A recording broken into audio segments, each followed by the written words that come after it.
Hello, welcome to all of you. आज हम Hooke's law को प्रॉब्लम्स में कैसे अप्लाई करना है उससे रिलेटेड कुछ टिप्स देखेंगे, है ना। और फिर हम जेई की ये प्रॉब्लम सॉल्व करेंगे, ठीक है। एक प्रॉब्लम 2023 में आई थी और एक ये 2022 में प्रॉब्लम आई थी, है ना। तो इन दोनों प्रॉब्लम्स को सॉल्व करेंगे, लेकिन उससे पहले हम हुक्स लॉ को अप्लाई कैसे करना है उससे रिलेटेड एक टिप्स देखेंगे और फिर हम बहुत आसानी से ये प्रॉब्लम सॉल्व कर लेंगे, ठीक है। Okay, Hooke's law.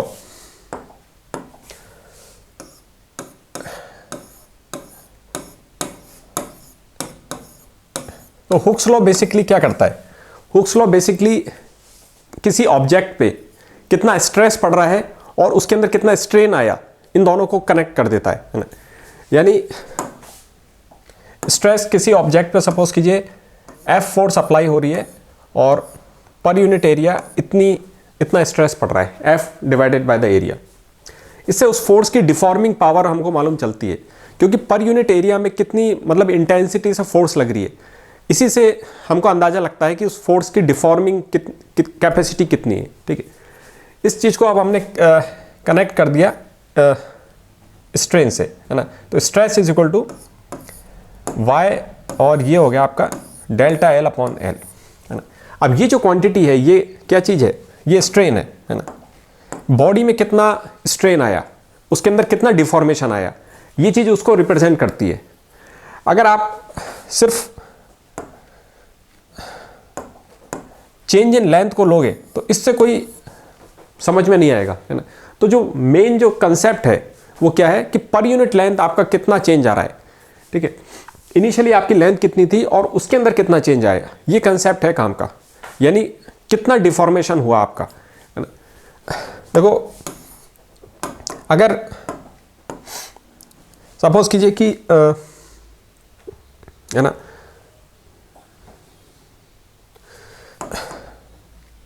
सपोज कीजिए कि कोई रॉड है, ठीक है, जो कि 10 सेंटीमीटर लॉन्ग है ना, और इसके अंदर 1 सेंटीमीटर का डिफॉर्मेशन आता है, ठीक है। और एक 100 सेंटीमीटर की रॉड है, इसके अंदर भी 1 सेंटीमीटर का डिफॉर्मेशन आता है। तो अगर हम देखेंगे तो दोनों की लेंथ में जो चेंज आया है वो 1 सेंटीमीटर का आया है, लेकिन हमको यहाँ से क्लियरली मालूम चल रहा है कि इसके अंदर ज़्यादा डिफॉर्मेशन आया है, क्योंकि इसकी जो इनिशियल लेंथ थी वो 10 सेंटीमीटर ही थी, लेकिन फिर भी उसके अंदर 1 सेंटीमीटर का डिफॉर्मेशन आ गया। यानी ये बॉडी ज़्यादा डिफॉर्म हुई है, ये दिखने में थोड़ी ज़्यादा इसके अंदर आपको अंतर दिखाई देगा, ठीक है। और यहाँ पे 100 सेंटीमीटर में 1 सेंटीमीटर तो एक बहुत ही इसके सामने नेग्लिजिबल हो गया। यानी इस बॉडी के अंदर एक रिलेटिवली देखा जाए तो काफ़ी कम डिफॉर्मेशन हुआ है। तो ये जो एब्सोल्यूट चेंज है इससे हमको कोई आइडिया नहीं लग रहा था, है ना, इससे कोई अंदाजा हमको नहीं लग रहा था, है ना। तो बड़ी बॉडी के सामने तो 1 सेंटीमीटर कुछ भी नहीं है, यानी इस बॉडी के अंदर तो बहुत कम डिफॉर्मेशन हुआ है और इसके अंदर काफ़ी ज़्यादा हो गया है। लेकिन अगर सिर्फ एब्सोल्यूट चेंज इन लेंथ हम देखें तो दोनों का सेम आ रहा है ना। यानी जो यूजफुल हमारे लिए कंसेप्ट है वो क्या है? वो डेल्टा एल अपॉन एल है ना। तो जो फिजिकल कंसेप्ट जो यूजफुल है वो चेंज इन लेंथ ना हो करके आपको क्या यूजफुल कंसेप्ट है? Change in length divided by initial length. यानी ओरिजिनल जो लेंथ थी उसके हिसाब से या कितना चेंज आया है, इनिशियली आपकी लेंथ कितनी थी और फिर उसमें कितना चेंज आया है। तो ये जो पर यूनिट जो आपका चेंज आ रहा है लेंथ में, ये काम का है, ठीक है ना। ये कंसेप्ट आपका काम का है और इसको हम क्या कहते हैं? स्ट्रेन, ठीक है। ये स्ट्रेन है ना, ठीक है। और ये है स्ट्रेस। इसी तरीके से जो स्ट्रेस का जो कंसेप्ट है इसमें भी हमने देखा था कि जो अगर सिर्फ फोर्स की बात की जाए तो उससे हमको कुछ समझ में नहीं आएगा। फोर्स की जो डिफॉर्मिंग कैपेसिटी है वो उससे पता चलती है कि कितने पर यूनिट एरिया में वो फोर्स लग रही है, यानी कितनी इंटेंसली वो फोर्स लग रही है, ठीक है ना। तो इसलिए ये स्ट्रेस और स्ट्रेन ये कंसेप्ट हमारे काम के हैं अगर किसी ऑब्जेक्ट का डिफॉर्मेशन हमको स्टडी करना है तो, ठीक है। तो आपने स्ट्रेस और स्ट्रेस को कनेक्ट कर दिया है इस इक्वेशन से, और ये जो कांस्टेंट है इसको हम कहते हैं यंग्स मॉडुलस, है ना, जो कि डिपेंड करता है नेचर ऑफ मटेरियल पे। नेचर ऑफ मटेरियल पे डिपेंड करता है, ठीक है। ओके, यानी अब इस एक्सप्रेशन में आप देखो कि यहाँ पे ये दो चीज़ें मल्टीप्लाई हो रही हैं, y इंटू स्ट्रेन, है ना। तो दो चीज़ें जब मल्टीप्लाई हो रही हैं तो अगर उन दोनों में से एक की वैल्यू ज़्यादा होती है तो दूसरे को कम होना होता है ना। तो अगर फॉर अ गिवन स्ट्रेस, अगर स्ट्रेस की वैल्यू फिक्स है और यंग्स मॉडुलस आपका हाई है, तो इसका मतलब क्या हुआ कि आपके अंदर जो स्ट्रेन प्रोड्यूस होगा वो काफ़ी कम होगा, है ना। ऑब्वियस सी बात है कि दो चीज़ें जब मल्टीप्लाई हो रही है और अगर ये संख्या बड़ी है तो दूसरी संख्या कैसी हो जाएगी, स्मॉल हो जाएगी। यानी कि इसका मतलब क्या निकला कि अगर यंग्स मॉडुलस हाई है तो स्ट्रेन जो प्रोड्यूस होगा आपके अंदर वो कम होगा, ठीक है ना। जैसे जो मेटल्स होते हैं उनमें उनका यंग्स मॉडुलस काफ़ी हाई होता है तो उनके अंदर काफ़ी कम स्ट्रेन प्रोड्यूस होता है, वो बहुत कम डिफॉर्म होते हैं, ठीक है। ओके, अब हम देखते हैं कि इस कंसेप्ट को हम प्रॉब्लम्स में कैसे अप्लाई करेंगे, ठीक है। प्रॉब्लम सॉल्विंग में बेसिकली क्या होगा कि दो ऑब्जेक्ट्स को आप कंपेयर करोगे, ठीक है ना। ऑब्जेक्ट 1 इज टू ऑब्जेक्ट 2, ठीक है ना। तो प्रॉब्लम्स में अधिकतर ऐसा आता है कि दो ऑब्जेक्ट्स को हम कंपेयर करते हैं, तो हम क्या करेंगे कि पहले ऑब्जेक्ट के ऊपर हुक्स लॉ अप्लाई करेंगे, ठीक है। आप क्या करोगे, पहले ऑब्जेक्ट के लिए हुक्स लॉ अप्लाई करोगे, है ना। Force divided by area is equal to Y into, है ना। इस एक्सप्रेशन को हमने पहले आपने ऑब्जेक्ट 1 के लिए लिखा, ठीक है ना। ये ऑब्जेक्ट 1 के लिए आपने ये हुक्स लॉ अप्लाई कर दिया और इसी तरीके से आप क्या करोगे कि दूसरे ऑब्जेक्ट के लिए भी हुक्स लॉ अप्लाई करोगे। F बाई ए दूसरे ऑब्जेक्ट पे जो फोर्स लग रही है और उसका जो एरिया ऑफ क्रॉस सेक्शन है और उसका जो यंग्स मॉडुलस है ना। यहाँ पे देखो सब्सक्रिप्ट लगा देते हैं, ये ऑब्जेक्ट 1 के लिए उस पर जो फोर्स लग रही है और ऑब्जेक्ट 1 का जो एरिया ऑफ क्रॉस सेक्शन है, ऑब्जेक्ट 1 का जो यंग्स मॉडुलस है y1 हो गया और उसके अंदर जो स्ट्रेच आया वो डेल्टा L1 हो गया और उसकी इनिशियली लेंथ L1 थी, ठीक है ना। तो इस तरीके से आपने ऑब्जेक्ट 1 के लिए हुक्स लॉ अप्लाई कर दिया। इसी तरीके से ऑब्जेक्ट 2 के लिए हम अप्लाई कर देंगे कि ऑब्जेक्ट 2 पे कितनी फोर्स लग रही है, F2, उसका एरिया ऑफ क्रॉस सेक्शन कितना है, A2, और इसका यंग्स मॉडुलस कितना है, Y2, है ना। और उसके अंदर चेंज आया, सपोज कीजिए डेल्टा L2 आया और इनिशियली उसकी लेंथ थी L2, है ना। तो इस तरीके से आप देखो कि आपने दोनों ऑब्जेक्ट के लिए हुक्स लॉ का एक्सप्रेशन लिख दिया है ना। अब क्वेश्चन में बेसिकली क्या आता है, कंपेयर करने के लिए आता है और दोनों की जो ये जो डेटा है, यंग्स मॉडुलस है, एरिया ऑफ क्रॉस सेक्शन है या उन पे जो फोर्स अप्लाई हो रही है, ये सब चीज़ें आपको क्वेश्चन में रेशियो की फॉर्म में दे रखी होंगी, है ना, कंपेरेबल फॉर्म में दे रखी हैं, ठीक है। और इनमें से किसी एक क्वांटिटी के बारे में आपसे कुछ पूछा जाएगा, है ना। तो बेसिकली आपकी अप्रोच क्या रहती है, हम पहले ऑब्जेक्ट के लिए हुक्स लॉ अप्लाई करते हैं, फिर दूसरे ऑब्जेक्ट के लिए आपने हुक्स लॉ अप्लाई किया, है ना, और ऑब्जेक्ट 1 के लिए जो भी आपको डेटा दे रखा था उसको आप इस इक्वेशन में डालोगे और ऑब्जेक्ट 2 के लिए जो भी आपको डेटा दे रखा है वो उसको इसमें डालोगे। फिर हम क्या करते हैं, दोनों इक्वेशन को एक दूसरे से डिवाइड करते हैं, है ना, और फिर हम आंसर निकाल लेते हैं, ठीक है। तो इसी प्रक्रिया को हम क्या कर सकते हैं, देखो इसी प्रक्रिया को आसान बनाने के लिए हम क्या करेंगे कि जो हुक्स लॉ का जो एक्सप्रेशन है उसको एक नए तरीके से लिखते हैं, है ना। फिर आप इस पूरी प्रक्रिया को हम डायरेक्टली कर सकते हैं, ठीक है। ओके, तो हुक्स लॉ जो हमने देखा है वो क्या है, फोर्स डिवाइडेड बाय एरिया, है ना, is equal to Young's modulus into delta L upon L, है ना। ये हुक्स लॉ का एक्सप्रेशन है। अब इसी एक्सप्रेशन को जब हम दो अलग अलग ऑब्जेक्ट्स के लिए लिखते हैं और दोनों एक्सप्रेशन को जब डिवाइड करेंगे तो उसी एक्सप्रेशन को हम एक ही लाइन में लिख सकते हैं। वो कैसे लिखेंगे, देखो इसी एक्सप्रेशन को, बिल्कुल यही एक्सप्रेशन है और इसी एक्सप्रेशन को हम इस फॉर्म में लिख देते हैं। यहाँ पे आ जाएगा, ये फोर्स आ जाएगा फोर्स फैक्टर, ठीक है ना। तो F की जगह आ गया फोर्स फैक्टर और एरिया की जगह क्या आ गया, एरिया फैक्टर, ठीक है। और यंग्स मॉडुलस की जगह क्या आ जाएगा, Y फैक्टर, ठीक है। और ये यहाँ पे डेल्टा L की जगह क्या आ जाएगा, डेल्टा L फैक्टर, और L की जगह आ जाएगा L फैक्टर, ठीक है ना। अब यहाँ पे इन इसका मतलब क्या है? आप देखो, ये जो नंबर है इसका मतलब क्या है? आप बेसिकली डिवाइड कर रहे हो, है ना? तो फोर्स फैक्टर का मतलब क्या हुआ? फोर्स फैक्टर का मतलब हुआ जो पहले ऑब्जेक्ट पे फोर्स लग रही है उसको आपने डिवाइड कर दिया दूसरे ऑब्जेक्ट पे फोर्स जो लग रही है, ठीक है ना? तो ये सारे जो इसमें एक्सप्रेशंस हैं ये फैक्टर की फॉर्म में है, वो सारे इस तरीके से निकलेंगे, है ना? जैसे एरिया फैक्टर आपको निकालना है तो इसका मतलब क्या हो गया? पहले ऑब्जेक्ट का जो एरिया ऑफ क्रॉस सेक्शन था A1 उसको आपने डिवाइड कर दिया दूसरे ऑब्जेक्ट के एरिया ऑफ क्रॉस सेक्शन से, तो आपके पास एरिया फैक्टर आ गया, ठीक है? तो इस तरीके से सारे ये फैक्टर आ जाएंगे। पहले ऑब्जेक्ट की चीज को दूसरे ऑब्जेक्ट से हम डिवाइड कर रहे हैं, है ना? तो ये फैक्टर फॉर्म में ये इक्वेशन आ जाएगी, ठीक है? अब आप देखो इसमें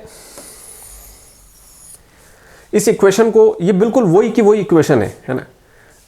बिल्कुल एक जैसा ही एक्सप्रेशन है, बस क्या है कि हर टर्म को दो ऑब्जेक्ट की जो टर्म्स थी उन दोनों को डिवाइड कर दिया गया है और उसको इस तरीके से लिख दिया गया है।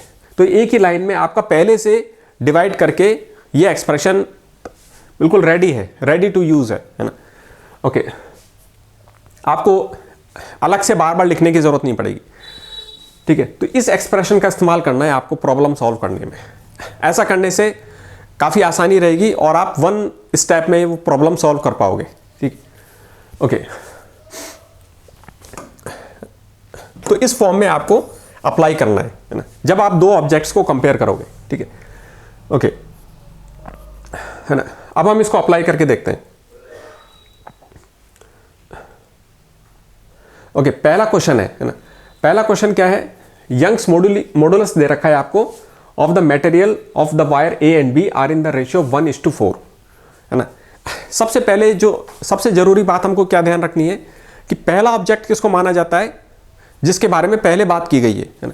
तो यहां पे पहले ए के बारे में बात की गई है, तो ए यानी अपना फर्स्ट ऑब्जेक्ट हो गया और उसके बाद में बी के बारे में बात हो रही है, तो बी सेकंड ऑब्जेक्ट हो गया।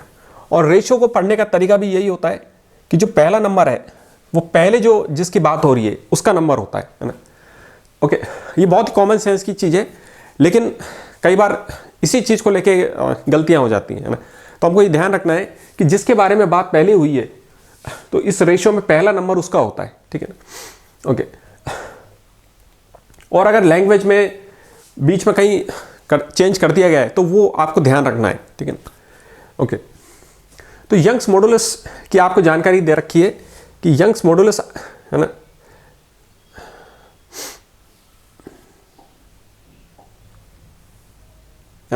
यंग्स मॉडुलस आपको कितना दे रखा है? 1:4 दे रखा है ना? पहले ऑब्जेक्ट का 1 है और दूसरे का 4 है, ये रेशियो दे रखा है आपको। तो यहां से आपने जैसे ही इस डेटा को पढ़ा तो इसका मतलब आपको एक चीज मालूम चल गई, जो y फैक्टर था वो कितना हो गया? 1/4, है ना? ये पहला वाला ऑब्जेक्ट का है और ये सेकंड ऑब्जेक्ट का है। तो इस तरीके से आप फैक्टर निकाल सकते हो, ठीक है ना? और डायरेक्टली फिर हम उस एक्सप्रेशन का इस्तेमाल करेंगे। ओके, आगे क्या लिखा हुआ है? Area of cross section are in the ratio 1:3। Area of cross section का भी फैक्टर आपको मालूम चल गया कि पहला नंबर कौन सा है? 1:3 यानी 1/3। तो एरिया फैक्टर भी आपको मालूम चल गया, ठीक है? अब आगे लिखा हुआ है यहाँ पे, if the same amount of load is applied to both the wires. दोनों वायर्स पे सेम अमाउंट का लोड आपने लगाया है, यानी दोनों को खींचने वाली, स्ट्रेच करने वाली जो फोर्स है वो सेम है, यानी जो फोर्स उन पे अप्लाई हो रही है, फोर्स फैक्टर कितना हो गया? दोनों पे सेम है, यानी 1/1, 1:1 यानी 1, ठीक है? तो इस तरीके से आप ये सारे फैक्टर निकाल सकते हैं। और आगे और भी चीज दे रखी है, the amount of elongation produced in the wires A and B. तो दोनों वायर्स में जो इलोंगनेशन प्रोड्यूस हुआ है, जो चेंज इन लेंथ प्रोड्यूस हुआ है, उसका रेशियो आपसे पूछा गया है यहाँ पे, है ना? वो हमसे पूछा गया है, ठीक है?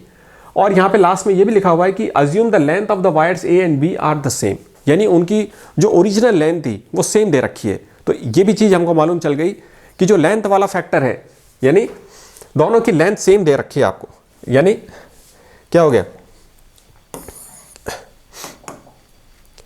कि लेंथ का जो फैक्टर है वो भी आपको मालूम चल गया 1 है, ठीक है ना?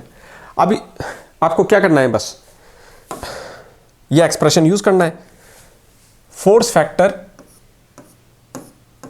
है ना, अपॉन एरिया फैक्टर, ठीक है, इज इक्वल टू आ गया आपका Young's modulus factor into change in length factor divided by length factor, ठीक है ना।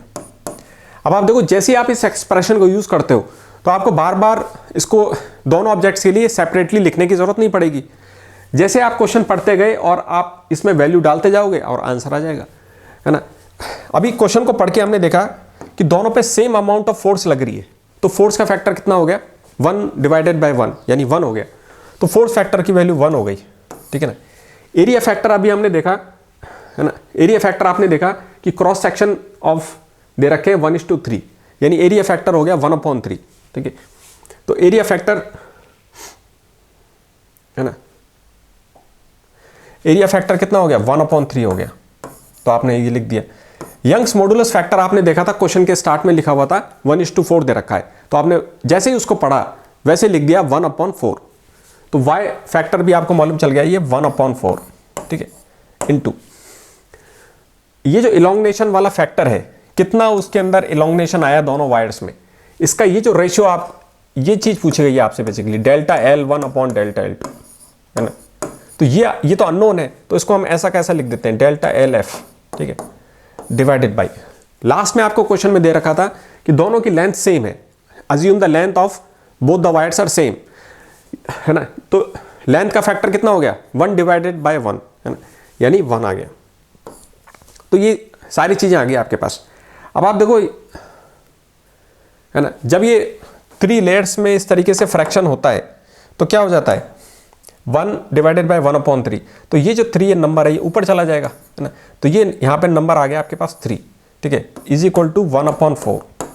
अब आपको आंसर दिख रहा है यहाँ पे, है ना। ये इतना सिंपल हो गया, अब आप इसको लिखने की कुछ भी जरूरत नहीं पड़ रही, है ना। ये 3 से मल्टीप्लाई होकर 12 हो जाएगा, ठीक है। तो आपके पास आंसर आ गया, है ना, 3 ऊपर चला गया। अब ये इक्वेशन आपके पास आ गई, तो 4 ऊपर चला जाएगा तो कितना हो गया ये, है ना, ये हो गया आपका 4 × 3 12, ये वैल्यू आ गई डेल्टा FL, यानी जो इलोंगनेशन वाला जो फैक्टर है उसकी वैल्यू आ गई 12। और इसका क्या मतलब होता है, ये आपको पहले से मालूम है कि ये जो लेंथ, चेंज इन लेंथ वाला जो फैक्टर है वो उसका मतलब क्या है, डेल्टा L1/डेल्टा L2, और इसकी वैल्यू हमारे पास आ गई 12/1, है ना। पहला ऊपर क्या लिखा हुआ है, पहला डेल्टा L1, तो डेल्टा L1 और इधर क्या लिखा हुआ है 12, यानी डेल्टा L1 तो क्या है 12 है ना। जो पहले होता है उसका नंबर पहले ऊपर आया है देखो, और सेकेंडली 1 है, तो 12:1 ये रेशो आ गया आपके पास, ठीक है ना। तो आपने देखा कि जैसे ही हमने फैक्टर की फॉर्म में जब हुक्स लॉ के एक्सप्रेशन को अप्लाई किया तो आप क्वेश्चन को पढ़ते जा रहे हो और वहां से फैक्टर की वैल्यू उसमें डालते जा रहे हो और आंसर आ जाएगा, ठीक है। ओके, तो 12:1 ये इसका आंसर हो गया, है ना, 12:1, ठीक है। ओके, और भी क्वेश्चंस में जब आप प्रैक्टिस करोगे और फैक्टर की फॉर्म में ये हुक्स लॉ को अप्लाई करोगे तो आप देखोगे कि आसान हो जाएगा काम, है ना। ओके, अब एक ये प्रॉब्लम है, ये थोड़े अच्छे लेवल की है लेकिन नीट के लेवल के आसपास है, तो ये आपको, है ना, सॉल्व करके आप इसको देखो और हुक्स लॉ को फैक्टर की फॉर्म में अप्लाई करके यहां पे आप करके प्रैक्टिस करो, ठीक है। ओके, इस प्रॉब्लम को आप ट्राई करके देखो और आपका आंसर कितनी एफिशिएंटली आता है ना, ये चीज देखनी है, ठीक है। ओके, आप ट्राई करो, फिर मैं आता हूं, ठीक है।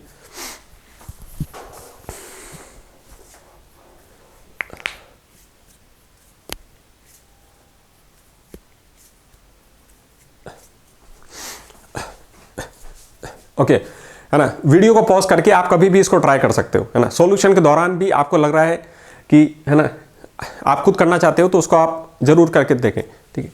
ओके, अब आप देखो इसमें उसी तरीके से हम अप्लाई करेंगे, इसी तरीके से अप्लाई करेंगे हुक्स लॉ को, क्योंकि इसमें दो ऑब्जेक्ट्स का कंपैरिजन हो रहा है।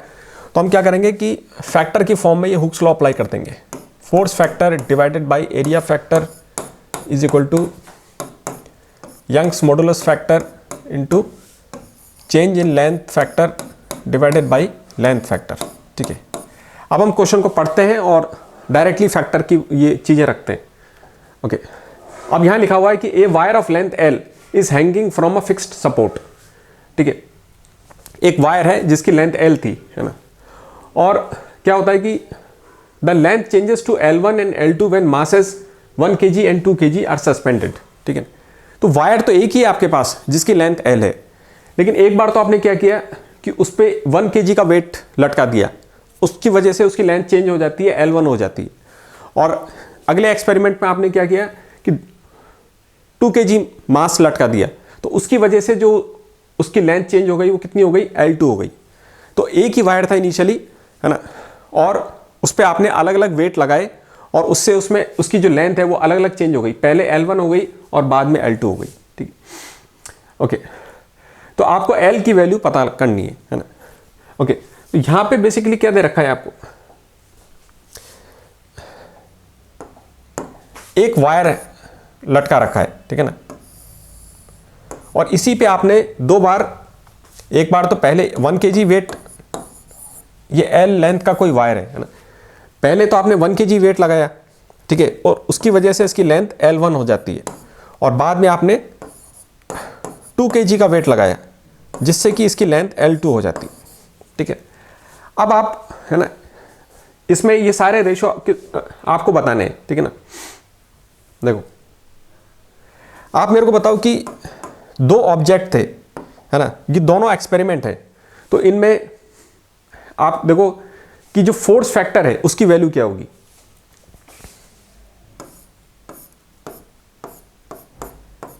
सारी जानकारी यहां पे लिखी हुई है ना। फोर्स फैक्टर की वैल्यू कितनी दिखाई दे रही है आपको, है ना, कॉमन सेंस से दिख रहा है आंसर, ठीक है ना। ओके, थोड़ा, है ना, पता करके देखो कि फोर्स फैक्टर की वैल्यू कितनी है। जैसे ही आपने ये पढ़ा कि पहले हमने 1 kg लगाया और बाद में 2 kg लगाया, ये सब क्या है, वेट का मतलब क्या होता है, फोर्स होती है ना। यहां से आपको दिख रहा है, देखो फैक्टर दिख रहा है, पहले आपने 1 लगाया और बाद में ट्वाइस कर दिया, यानी बाद में जो फोर्स mg फोर्स है, वेट एक फोर्स होती है, तो mg जो फोर्स है वो आप देखो ट्वाइस हो गई, है ना। तो पहले 1 फोर्स थी और बाद में ट्वाइस हो गई, तो फोर्स का फैक्टर आ गया आपके पास, ठीक है। ओके, इसी तरीके से हम एरिया का फैक्टर निकाल लेंगे। एरिया का फैक्टर कितना है, अब आप यहां से बताओ कि ये यही इनिशियली यही चीज थी और दोनों एक्सपेरिमेंट में इनिशियली आपके पास L लेंथ का ये वायर था, तो एरिया ऑफ क्रॉस सेक्शन का फैक्टर कितना हो जाएगा यहां पे, है ना। Okay, think about this. Language को पढ़ के और डेटा में कन्वर्ट करना, यही तो प्रॉब्लम सॉल्विंग है ना। बहुत इंपॉर्टेंट चीज होती है कि इंग्लिश लैंग्वेज में लिखी हुई चीज को मीनिंगफुल चीज में हम न्यूमेरिकल डेटा में कैसे लिखना है, ठीक है ना। ओके, आप देखो कॉमन सेंस की बात है कि जब इनिशियली स्टार्टिंग में आपका एक ही वायर है तो उसका क्रॉस सेक्शन दोनों ही एक्सपेरिमेंट में सेम रहेगा, तो एरिया ऑफ क्रॉस सेक्शन तो दोनों में सेम रहेगा, है ना। यानी एरिया फैक्टर कितना आ गया, 1/1, यानी 1 आ गया, ठीक है। तो इन दोनों की वैल्यू आपके पास आ गई। ओके, अब आप ये बताओ कि यंग्स मॉडुलस का फैक्टर कितना होगा, ठीक है ना। ये भी एक अच्छी एक्सरसाइज है ना। तो किस तरीके से आप पता लगा रहे हो यहां पे, तो यंग्स मॉडुलस का फैक्टर कितना होगा यहां पे, है ना। ओके, ये भी आपको बताना है, ठीक है। ओके, क्या यहां पे अलग अलग मटेरियल यूज हो रहे हैं या एक ही मटेरियल है ना। ओके, तो क्योंकि यहां पे एक ही मटेरियल था, है ना, दोनों जो एक्सपेरिमेंट हमने किए उसमें एक ही मटेरियल था, वही वाला वायर था, तो उसका जो यंग्स मॉडुलस है वो दोनों केस में सेम होगा, ठीक है। यानी वाई फैक्टर कितना हो गया, क्योंकि हमेशा सेम ही रहेगा जब वही वायर है, तो ये हो गया वाई फैक्टर आपका 1/1, यानी 1।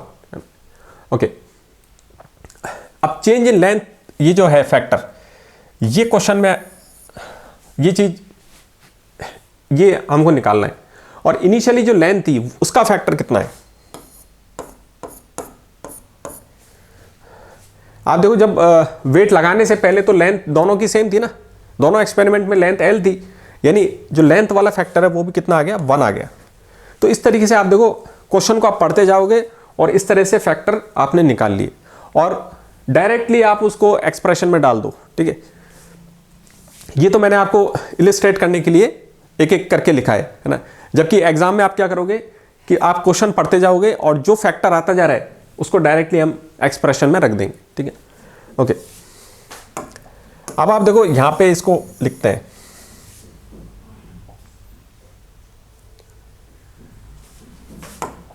है ना। ओके, फोर्स फैक्टर पहले एक्सपेरिमेंट में हमने 1 kg लगाया और दूसरे एक्सपेरिमेंट में 2 kg लगाया, यानी फोर्स बाद में ट्वाइस हो गई, तो फोर्स फैक्टर आ गया आपका 1/2। पहले फोर्स 1 थी, बाद में ट्वाइस हो गई, तो फोर्स फैक्टर आ गया। Area of cross section factor, क्योंकि सेम वायर था उसका area of cross section same ही रहेगा दोनों एक्सपेरिमेंट में, है ना, तो वो 1 हो गया, ठीक है। Is equal to Young's modulus, क्योंकि दोनों सेम मटेरियल के थे तो यंग्स मॉडुलस का फैक्टर 1 हो गया, ठीक है ना। ओके, और है ना, जो लेंथ फैक्टर था इनिशियली जब स्टार्ट किया था तो लेंथ तो सेम ही रहेगी उस वायर की, और इनिशियली लेंथ दोनों केस में L थी, तो लेंथ का फैक्टर हो गया 1, है ना। अब ये क्वांटिटी लिखनी है आपको। आप देखो पहले केस में क्या चेंज आया लेंथ में। पहले जब आपने लिखा तो L से, पहले एक्सपेरिमेंट में जब आपने 1 kg अप्लाई किया तो L से आपकी चेंज होकर लेंथ क्या हो जाती है, L1 हो जाती है, और दूसरे केस में लेंथ आपकी L से चेंज होकर L2 हो गई, ठीक है ना।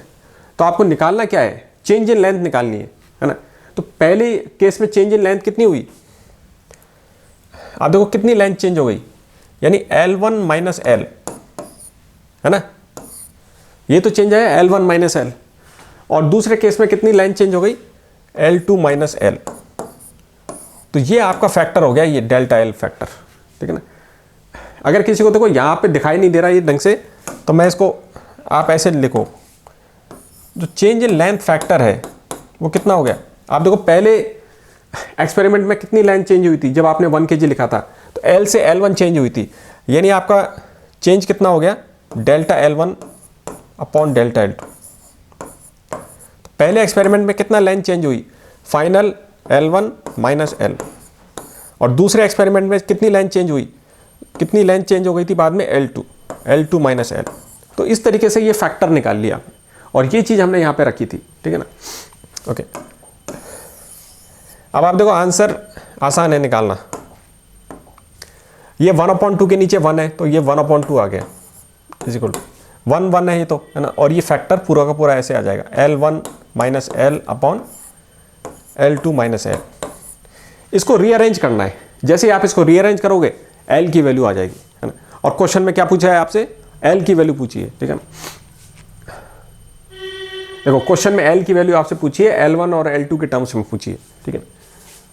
ओके, तो इसको रीअरेंज कर, ये जो मैनिपुलेशन है ये किसको करना है, आपको, ठीक है ना। एक छोटा सा मैनिपुलेशन है यहाँ पे, और टर्म्स को रीअरेंज करके आपके पास L की वैल्यू आ जाएगी, ठीक है ना। तो ये आप इसको प्रैक्टिस करके देखो, ठीक है ना। ओके, आप इसको करके देखो, फिर मैं आता हूं, ठीक है।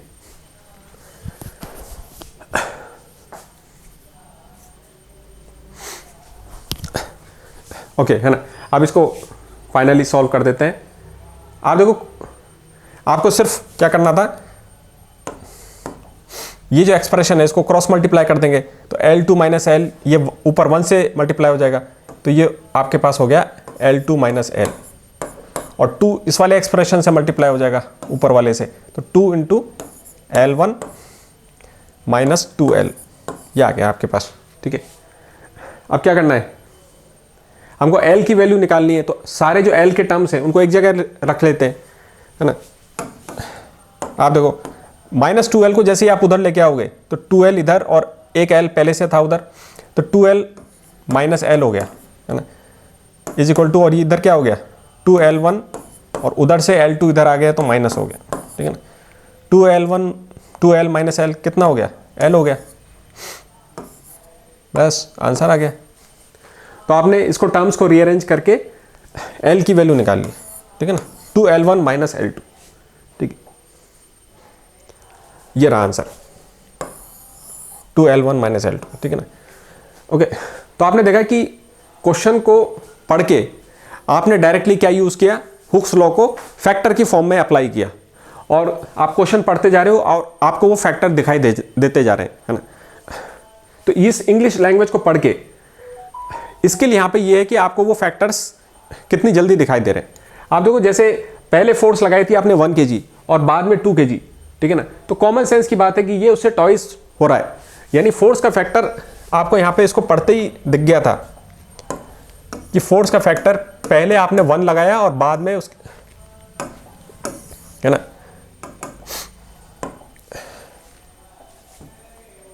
आप देखो पहले आप जैसे आपने इसको पढ़ा था तो पहले फोर्स 1 kg है और बाद में 2 kg, तो फोर्स का फैक्टर आपको ये पढ़ते ही मालूम चल गया, पहले 1 है और बाद में 2 है, तो 1/2 हो गया, ठीक है।